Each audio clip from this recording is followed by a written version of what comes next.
I want you to close your eyes for a moment and imagine a world where things like your opinions, your freedom to be what you want when you grow up, and who you get to marry are all stripped away from you. If you have imagined this world, I can tell you it's very similar to the Victorian society depicted in Jane Austen's book Pride and Prejudice.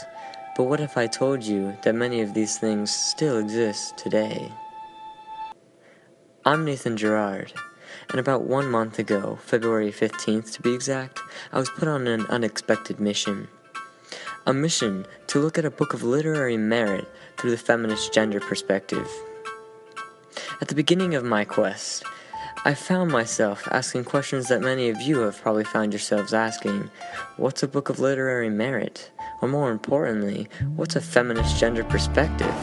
After making a few phone calls and going through some library databases, I learned a lot, such that there are many angles in which the feminist criticism can be taken. However, one common approach views the role and treatment of women in regards to their social, economic, and political lives.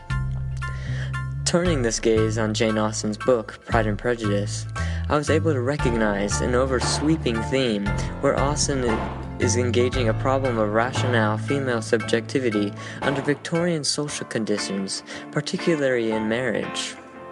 It's important to note that during Victorian era, a woman had no real input or say in a marriage, but would rather graciously accept. In a Bloom's Literature's critical companion to Jane Austen, it explains the Married Women's Property Act of 1753, quote, "All their property became that of their husband, upon whom they were financially dependent. In effect, they subsequently owned nothing," end quote. Keeping this in mind, I'll dive into the plot of our story. At the beginning of the book, we learn rather quickly about the Bennet family and their big problem. What's the problem, you ask? The entire lineage of Mr. and Miss Bennet consists of 5 daughters, all of which are unmarried. This is straining on the small family fortune that they have to support them. On top of this, because there are no son heirs, as soon as Mr. Bennet passes, the women will all be kicked out of their estate due to English laws. So as you can see, the importance of a proper suitor to ask for each daughter's hand in marriage is crucial to remove them from the economic problem that the family is in. In a criticism of Pride and Prejudice, Ashley Toshert states that, quote, "In Austen's narrative work, we are brought to consider plausible routes towards positive agency embodied in a female character to reform and transform the otherwise degraded social context." So what female character is Toshert exactly talking about? Well, meet one of our main characters, Elizabeth.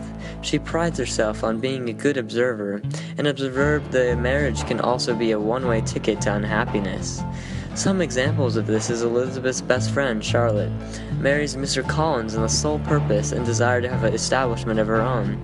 This goes in contrast, ironically, because Mr. Collins got rejected by Elizabeth in his proposal to her because she insisted she would never be happy in that union between them in any sense of the matter. Note that in that era, never would a woman reject a proposal like that. It was unheard of. So it's very clear that Elizabeth isn't going to let just any man marry her, but little did she know, this is where Mr. Darcy, who's an elitist that doesn't see why he should bother with people who aren't as rich, educated, or sophisticated as he is.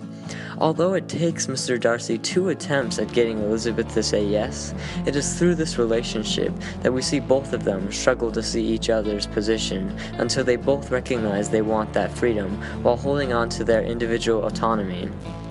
Darrell Jones comments on this, stating, quote, "Elizabeth's arch rejection of the first proposal and an easy acceptance of the second. Austen simply reverses the context. The first proposal illuminates a scene where marriage is oppressive and in spite of the heroine's will. The second illuminates an alternative that testifies to the healing agency of love, as represented through the providential marriage," end quote.